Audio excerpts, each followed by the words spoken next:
और इस बीच एक और अहम खबर आपको बता दें, जबरन धर्मांतरण मामले में इस वक्त की बड़ी खबर है कि जैसे जैसे ये जांच आगे बढ़ रही है वैसे वैसे कई और चौंकाने वाले खुलासे भी सामने आ रहे हैं। आपको बता दें कि न्यूज 18 के अजीत सिंह की खबर के मुताबिक यूपी में 24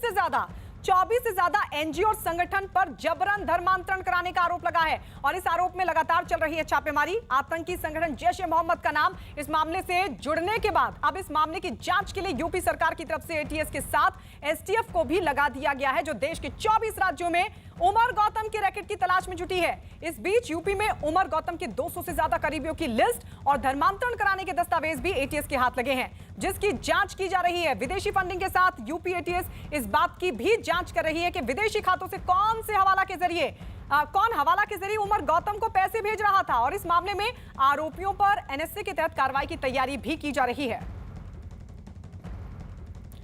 और इस वक्त हमारे साथ हमारे सहयोगी राजीव लाइव जुड़ गए हैं। राजीव, जरा बताइए कि यूपी में कितने और एनजीओ और संगठन के नाम सामने आ रहे हैं?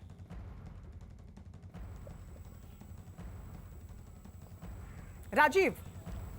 देखिए गायत्री, बीते दिनों यूपी एटीएस द्वारा 2 लोगों को गिरफ्तार कर यह दावा किया गया था कि उत्तर प्रदेश समेत पूरे देश में करीब 1000 लोगों का धर्मांतरण कराया गया है, जिसके मद्देनज़र जब इन दोनों आरोपियों को रिमांड पर लिया गया है उनके से लगातार पूछताछ जारी है। इस दौरान कई बड़े खुलासे सामने आए हैं। इस दौरान जो सबसे अहम खुलासा है उसमें ये बात सामने आई है कि जो ये उमर गौतम नाम का शख्स है, इसके अकाउंट में सिर्फ देश के करीब 24 से अधिक एनजीओ द्वारा ही नहीं बल्कि विदेशों से भी पैसा ट्रांसफ़र किया गया है। ऐसे में एटीएस इस बात की जानकारी करने में लगी हुई है कि आखिर ये पैसा किस लिए आ रहा है और किन किन लोगों द्वारा इसको भेजा जा रहा है। जिस तरह से आपने देखा कि जो अभी तक उससे पूछताछ के बारे में सामने बात आई है, उस उमर गौतम ने ये बात बताई है कि इस दौरान उत्तर प्रदेश ही नहीं बल्कि देश के करीब 24 राज्यों और केंद्र शासित प्रदेशों में ये धर्मांतरण कराया जा रहा था और जो इस गैंग द्वारा जिन लोगों को टारगेट किया जाता था उनमें खास तौर पर वो विकलांग बच्चे होते थे या फिर जो स्टूडेंट्स होते थे, वो चाहे फिर हिंदू हों, सिख हों, ईसाई हों या फिर जैन समुदाय के हों। तो अब तक जो एटीएस के पास दस्तावेज मिले हैं, जो पूछताछ में बात सामने आई है, उसमें 200 ऐसे लोगों की लिस्ट मिली है जिनका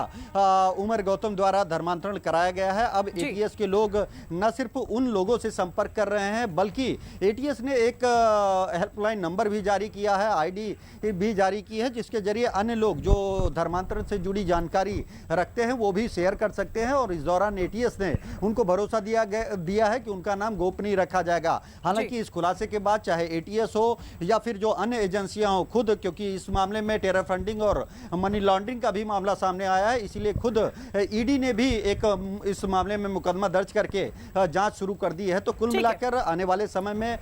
ये बताया जा रहा है कि एक बड़े लेवल पर राजीव, आप हमारे साथ बने रहिए, अपने दर्शकों को एक और अहम जानकारी दे दें। जबरन धर्मांतरण मामले की जो जांच है वो एटीएस कर रही है। एटीएस को टेरर फंडिंग के भी सबूत हाथ लगे हैं। न्यूज 18 के अजीत सिंह की यह खबर है कि जबरन धर्म परिवर्तन कराने के लिए आतंकी संगठनों से यहां पैसा भेजा जा रहा था। जांच में यह भी बात सामने आई है कि खासतौर पर दिव्यांग बच्चों को निशाना बनाया जाता था। बच्चों का धर्म परिवर्तन करने के बाद उनका इस्तेमाल आतंकी गतिविधियों में किया जाता था। इस बात के भी सबूत मिले हैं कि सिर्फ हिंदू ही नहीं, ईसाई, जैन और सिख समुदाय से जुड़े बच्चों का भी धर्मांतरण किया गया। यह भी साफ हुआ है कि आरोपी उमर गौतम देश के 24 राज्यों और केंद्र शासित प्रदेशों में धर्मांतरण करा चुका है और इस बात के भी सबूत मिले हैं कि उमर गौतम ने अपने काम को अंजाम देने के लिए मुख्य तौर पर दिल्ली के बाटला हाउस में एक ऑफिस बनाया हुआ था।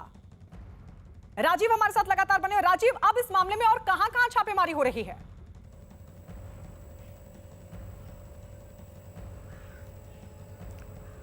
देखिए, जिस तरह से लगातार पूछताछ